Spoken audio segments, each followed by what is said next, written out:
Good morning বন্ধুরা, আমি শ্রাবন্তী। আমার ক্যাপচার অফ ফ্রেম ব্লগে তোমাদের অনেক অনেক স্বাগত। আশা করছি তোমরা সবাই ভালো আছো আর আমিও ভালো আছি। আর আজ হচ্ছে রবিবার 9ই জুন, আর এখন ঘড়িতে বাজে 6টার মতো। আর এখন থেকে তোমাদের সাথে নিয়ে আমার ব্লগটা স্টার্ট করছি। আশা করছি তোমাদের ভালো লাগবে। তো আগের দিন পর্দাগুলো খুলেছিলাম, তো একদিকের পর্দা খুলেছি।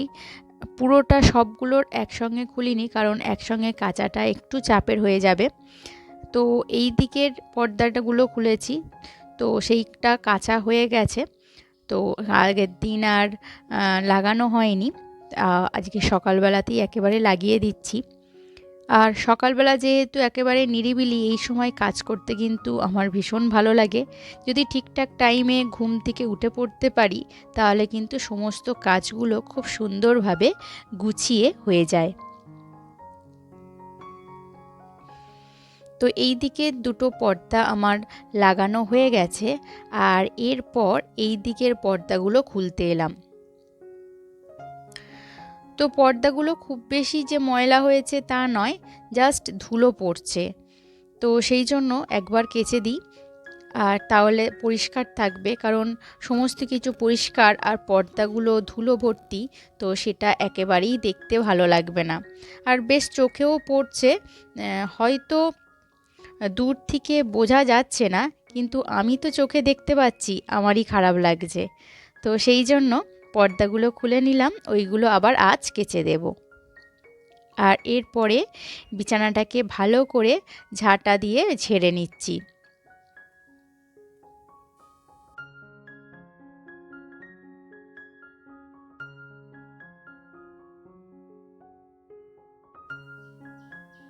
তো বিছানা ঝাড়ার পর বালিশগুলোকে একটুখানি যে যার জায়গা মতো রেখে দিচ্ছি।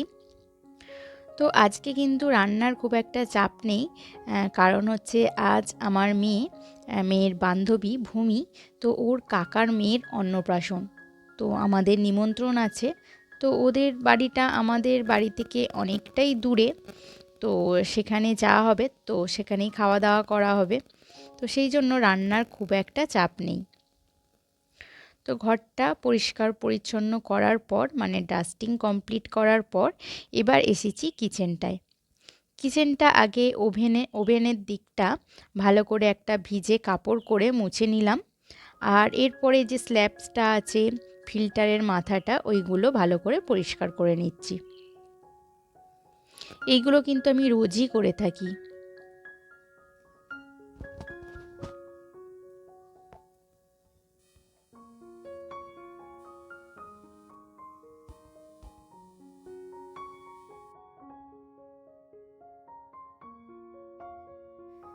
কিচেনটা পরিষ্কার করার পর আবারও চলে এসেছি এই ঘরটায়। এই ঘরটায় যে ড্রেসিং টেবিলটা আছে, এটায় একটা ধুলোর আস্তরণ পড়েছে, পাতলা একটা ধুলোর আস্তরণ। তো সেই জন্য ড্রেসিং টেবিলটা কিন্তু আমি রোজই ডাস্টিং ক্লিনিং করি। আর ড্রেসিং টেবিল কিন্তু নোংরা থাকলে ভীষণভাবে চোখে পড়ে, কারণ ড্রেসিং টেবিলের সামনে, এই আয়নার সামনে আমরা অনেকবার দাঁড়াই। আর সেই জন্য এর কিন্তু নোংরা, যাবতীয় একটুখানি নোংরা হলেই কিন্তু আমাদের চোখে পড়ে।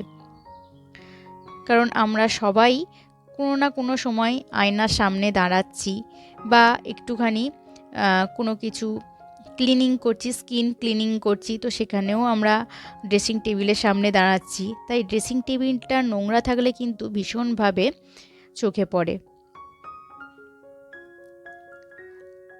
আর সেই জন্য প্রত্যেক দিনই কিন্তু ড্রেসিং টেবিলটা আমাকে ক্লিন করতে হয়। তো প্রত্যেকটা জায়গা আমি ভালো করে ডাস্টিং করার পর, এবারে একটু প্লাস্টিকের যে চেয়ার, সেগুলো একটু ডাস্টিং করে নিচ্ছি। তো ড্রেসিং টেবিলটা আমি কিন্তু রোজ কলিন দিয়ে মুছি না, প্রত্যেক দিন একটু হালকাভাবে ধুলো ঝেড়ে নিই। আর সপ্তাহে 2 দিন থেকে 3 দিন আমি কলিন দিয়ে মুছে থাকি। হালকা ডাস্টিং করার পর এবারে ঘর দুটোকে ভালো করে ঝাঁট দিয়ে নিয়েছি, আর ওদিকে বাইরের ছাদটাও ঝাঁট দিয়ে নিয়েছি। আর এরপরে চলে এসেছি ঘরটাকে মুছতে। তো আজকে একটু কেরোসিন দিয়ে মুছলাম, কারণ হচ্ছে কেরোসিনে অনেক সময় পিঁপড়ে হয় না, তো সেই জন্য। আর এই কদিন দেখছিলাম যে কালো কালো পিঁপড়ে হচ্ছে, তো সেই জন্য আজ একটু কেরোসিন দিয়ে মুছলাম। আর ঘর মোছার পর আমি স্নান করে চলে এসেছি জামা কাপড় কেচে।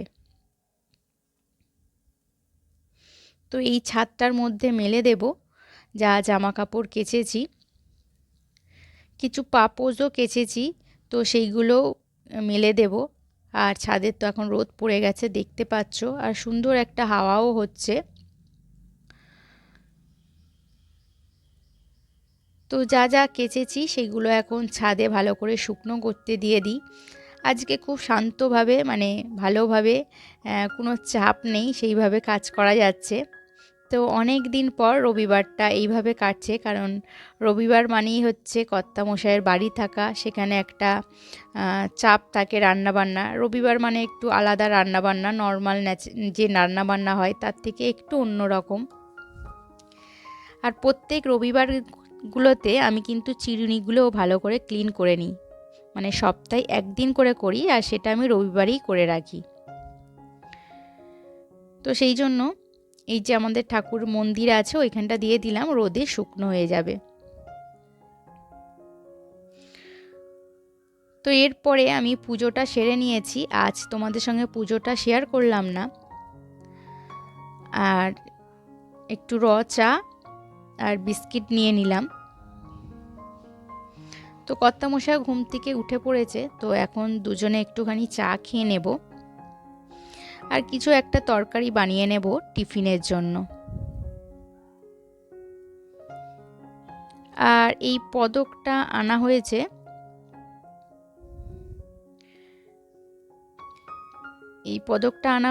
ওই যে বললাম যে অন্নপ্রাশন বাড়ি যাব তার জন্য। আর আজকে আমাদের বাইরের দিকটা একটু ঘাস পরিষ্কার করা হচ্ছে, কারণ খুব সাপের উপদ্রব হচ্ছে, যখন তখন ছোটোখাটো সাপ ঢুকে যাচ্ছে। তো সেই জন্য একটু চারিদিকে পরিষ্কার করে ব্লিচিং পাউডার ছড়ানো হবে। তো দেখো ওইদিকে হচ্ছে বিশ্বজিৎদা পরিষ্কার করছে, তো ও সবসময়ই আমাদের পরিষ্কার পরিচ্ছন্ন করে থাকে। আর এই হচ্ছে আমার মেয়ের জামা, এই জামাটা পরেই আজকে ও অন্নপ্রাশন বাড়ি যাবে। তো এই জামাটা আজকে নতুন কিনে আনা হয়েছে, কারণ সব জামা ওর ভারী বলে মনে হচ্ছে, তো ভীষণ গরম ওই দিন ছিল, তো সেই জন্য এই হালকা ফুলকা ড্রেসটা ওর জন্য কিনে আনা হয়েছে। তো এরপরে আমরা কিন্তু একটু টিফিন করে রেডি হয়ে নিয়েছি। তো প্রত্যেকেরই ড্রেস করা হয়ে গেছে, এখন কর্তামশাইকে একটা রুমাল দিয়ে দিচ্ছি।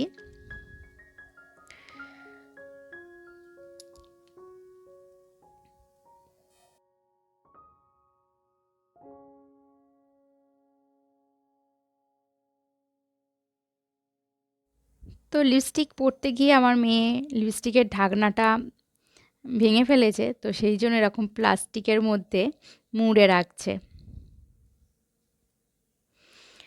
আর আপাতত একটু আমাদের ড্রেস করার পর একটু ভিডিও ক্লিপ, একটু পিকচার নেওয়া চলছে, আর এরপর আমরা বেরিয়ে যাব।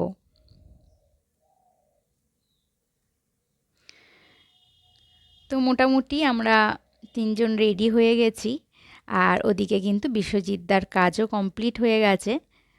তো তিনজনে এখন একটু বেরিয়ে পড়েছি। তো ওদের বাড়িটা ময়নাগড়, অনেকটাই দূরে, তো মোটামুটি আমরা 1টা নাগাদ বেরিয়েছি। 40 থেকে 45 মিনিট মানে স্পিডে গাড়ি চালালে, আর তার থেকে বেশিও লাগতে পারে।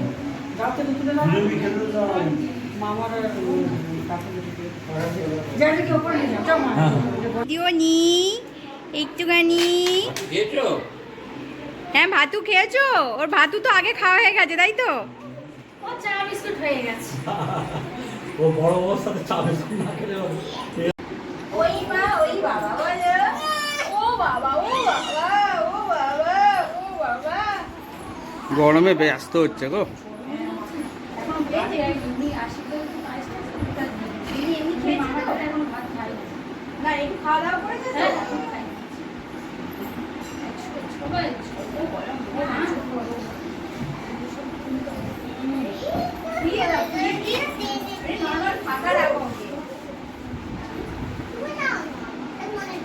ওখানে যাওয়ার পর একটু টক দইয়ের ঘোল দিয়েছিল, তো ভীষণ গরম ছিল ওই দিন।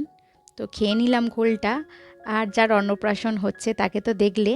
আর এই হচ্ছে 3 মূর্তি, আমার মেয়ে, পিঙ্কটা হচ্ছে ভূমি, আর ইয়েলোটা হচ্ছে সীমন্তিকা। আর ভূমির বাড়ি থেকে বাইরের ভিউটা ঠিক এই রকম। তো পিছনটা অনেকটা ঝিল আছে আর পুরো সবুজে ভর্তি। আর এখানে সীমন্তিকার হচ্ছে বেলুন নিয়ে নেওয়া হয়েছে বলে সীমন্তিকা এত কান্নাকাটি জুড়ে দিয়েছে। তো এই বাচ্চাটা হচ্ছে কি দেখাচ্ছিল, তো ভিডিওতে দেখাও না বলে বায়না করছিল। আর এরপরে 3 মূর্তিকে নিয়ে আমি খেতে বসেছি, কারণ 3 মূর্তি এত বদমাইশি করছিল। তো 3 জনকে নিয়ে খেতে বসে গেছি।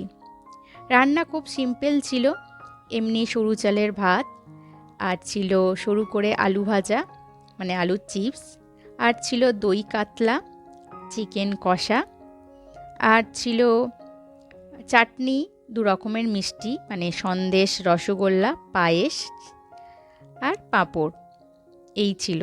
আর আইসক্রিম তো থাকবেই এত গরমে। তো 3 মূর্তিকে নিয়ে ভালো করে খাওয়া দাওয়া করে আমি উঠে গিয়েছিলাম। আর ওর বাবা একটু পরিবেশন করছিল বলে তো ও একটু লেটে খেয়েছে, তো আমি 3 মূর্তিকে নিয়ে খেয়ে নিয়েছি। তো এখানে কর্তামশাইয়েরও খাওয়া দাওয়া কমপ্লিট, সকলেরই প্রায় খাওয়া দাওয়া কমপ্লিট। আর এখন চলছে একটু নাচন কোদন এইসব চলছে। তো তার সঙ্গে বড়রাও একটু আধটু কোমর দুলিয়েছে ছোটদের সঙ্গে।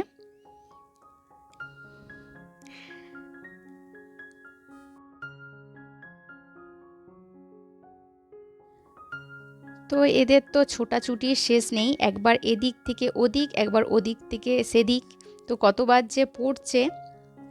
তো আমাদের বিদায়ের সময় হয়ে এসেছে। আর এখন হচ্ছে আন্টির সঙ্গে আবদার হচ্ছে যে আবারও আইসক্রিম দেওয়ার জন্য। আর এখানে কর্তামশাই একটুখানি খেলা দেখবেন বলে ভাবছেন, কারণ ওরা হচ্ছে এখন আইসক্রিম খাবে। তো বন্ধুরা, আজকের ভিডিও এই পর্যন্ত। তোমাদের সঙ্গে আবারও দেখা হবে নেক্সট কোনো ভিডিওতে, নেক্সট ব্লগে।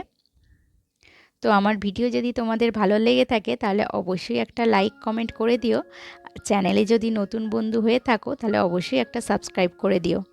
আর যেসব বন্ধুরা সাবস্ক্রাইব করে আমার পাশে আছো তাদেরকে জানাই অসংখ্য অসংখ্য ধন্যবাদ।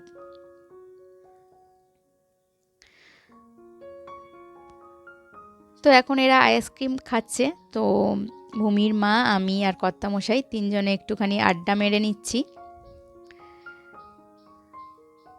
আর এই হচ্ছে ভূমির মা, যে একদমই ভিডিওর মধ্যে আসতে চায় না। আর এদের আইসক্রিম খাওয়ার পর বিদায় আলিঙ্গন চলছে। তো বন্ধুরা, আজকের ভিডিও এই পর্যন্ত। টাটা।